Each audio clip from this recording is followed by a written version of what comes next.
और आज की इस वीडियो में आप लोगों को जहां कोई वापसी नहीं चैप्टर के इंपॉर्टेंट सब्जेक्टिव क्वेश्चंस कराने वाला हूं।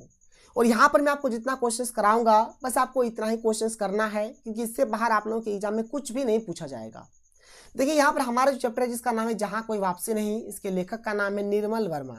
और आप लोग लेखक का नाम जरूर से जरूर कर लीजिएगा, क्योंकि एग्जाम में लेखक का नाम भी पूछा जाता है। हमारे पास जो सबसे पहला जो क्वेश्चन है, क्वेश्चन नंबर 1 क्या है कि अमझर से आप क्या समझते हैं? अमझर गांव में सुनापन क्यों है? जिसका उत्तर होगा अमझर सिंगरौली के एक गांव का नाम है। ये जो अमझर है भाई, ये सिंगरौली के एक गांव का नाम है। अगर आप लोग देखिएगा तो ये जो अमझर है ये दो शब्दों से मिलकर बना है, एक तो आम और एक झरना, जिसका अर्थ हुआ वह स्थान जहां आम झरता हो। जहां आम झरता हो उसको क्या बोला जाएगा? अमझर बोला जाएगा। जब से सरकार ने अमरोली प्रोजेक्ट की घोषणा की तब से इस गांव के आमों के पेड़ों ने फलना फूलना छोड़ दिया है। अमझर गांव नवा गांव के अंतर्गत आता है और इस प्रोजेक्ट से इसे भी उजाड़ा जाएगा। यह सूचना मानो प्रकृति को भी पता चल गई है, अतः इस वजह से अमझर गांव में सुनापन छा गया। देखिए ये जो अमरोली प्रोजेक्ट था ना, ये एक औद्योगिक प्रोजेक्ट था, औद्योगिकरण का एक प्रोजेक्ट था, फैक्ट्री का एक प्रोजेक्ट था। मतलब ये नवा गांव में लगने वाला था, अमझर गांव में लगने वाला था।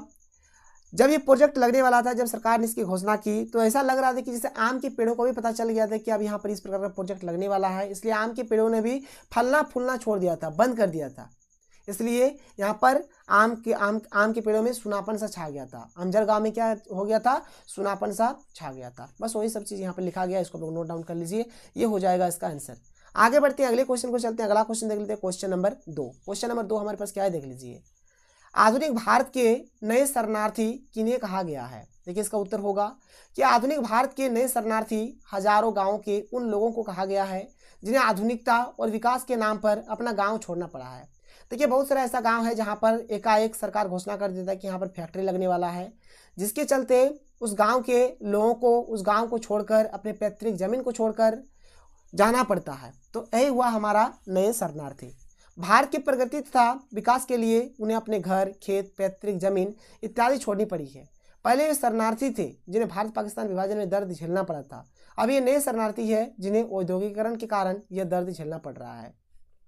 देखिए जब भारत पाकिस्तान का विभाजन हो रहा था ना, उस टाइम भी इस प्रकार का दर्द बहुत कोई को झेलना पड़ा था, वो तो शरणार्थी हुए। लेकिन अभी जो ये जो औद्योगिकरण के कारण ये जो हो रहा है, ये दर्द झेलना पड़ रहा है, ये हमारा नए शरणार्थी हो रहा है, इसको कहा जाएगा।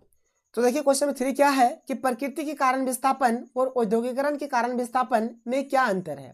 देखिए प्रकृति के कारण भी विस्थापन होता है और औद्योगिकरण के कारण भी विस्थापन होता है।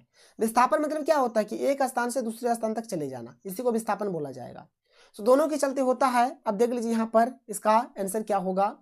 पहले लोग बात करते हैं प्रकृति के कारण विस्थापन। पहला पॉइंट, प्रकृति के कारण विस्थापन तब होता है जब कोई प्राकृतिक आपदा आती है, जैसे कि बाढ़, भूकंप इत्यादि। प्रकृति के कारण जो विस्थापन होता है उसकी क्षतिपूर्ति कुछ समय बाद पूरी की जा सकती है, मतलब कुछ समय बाद ऑटोमेटिक ठीक हो जाता है। लोग प्रकृति आपदा के बाद पुनः अपने स्थान पर जा बसते हैं। हो सके कि बाढ़ आ गया, अभी वो घर से बेघर हो गया है, कहीं दूसरा जगह पे चल गया है, लेकिन बाद में वो अपना घर वापस आ जाएगा। सब कुछ नष्ट होने का दुख होता है, लेकिन अपनी जमीन से वे जुड़े रहते हैं। देखिए बहुत कुछ नष्ट हो जाता है बाढ़ भूकंप से, लेकिन वो अपनी जमीन से जुड़े रहते हैं। और औद्योगिकरण के कारण जो विस्थापन है, तो औद्योगिकरण के कारण जो विस्थापन मिलता है वह थोपा गया होता है, मतलब थोप दिया गया है कि भाई मतलब तुमको ऐसा करना ही पड़ेगा, कोई उपाय नहीं है। आगे देखिए क्या कि औद्योगिकरण के कारण विस्थापन हुए लोग अपने गांव तथा घर कभी वापस नहीं आ पाते हैं। औद्योगिकरण के कारण जब विस्थापन हुआ है ना, तो जो लोग हैं वो अपना गांव, अपना घर कभी वापस नहीं आ पाते हैं। इसमें मनुष्य अपनी पैतृक संपत्ति, धरोहर, खेत खलिहान, अपनी यादों तक को खो देता है। जो भी चीज़ है उसका याद, धरोहर, पैतृक संपत्ति सब खो देता है। औद्योगिकरण के कारण विस्थापन हुए लोगों को उनका घर, खेत वापस नहीं मिलता है, कभी जिंदगी में उसको ये सब चीज़ वापस नहीं मिलेगा। अगला पॉइंट क्या है कि बेघर होकर उसे एक स्थान से दूसरे स्थान में भटकने के लिए विवश होना पड़ता है। क्वेश्चन नंबर 4 क्या है देखिए, जो कि हमारा यहाँ पर दिया गया है। यूरोप और भारत के पर्यावरण संबंधी चिंताएं किस प्रकार भिन्न है? इसका उत्तर होगा कि यूरोप में लोग मानव तथा भूगोल के मध्य बढ़ रहे असंतुलन को लेकर चिंतित है।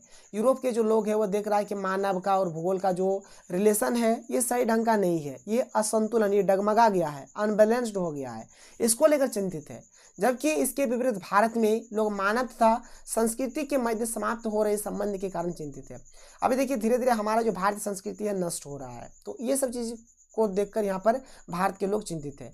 हमारे यहाँ संस्कृति पर्यावरण से जुड़ी है, अतः पर्यावरण रहेगी तभी भारत की संस्कृति रहेगी, और अगर पर्यावरण नहीं रहेगी भाई तो भारत की संस्कृति भी नहीं रहेगी। आगे चलिए, क्वेश्चन नंबर 5 क्या कह रहा है देख लीजिए कि लेखक के अनुसार स्वातंत्र्योत्तर भारत की सबसे बड़ी ट्रेजेडी क्या है?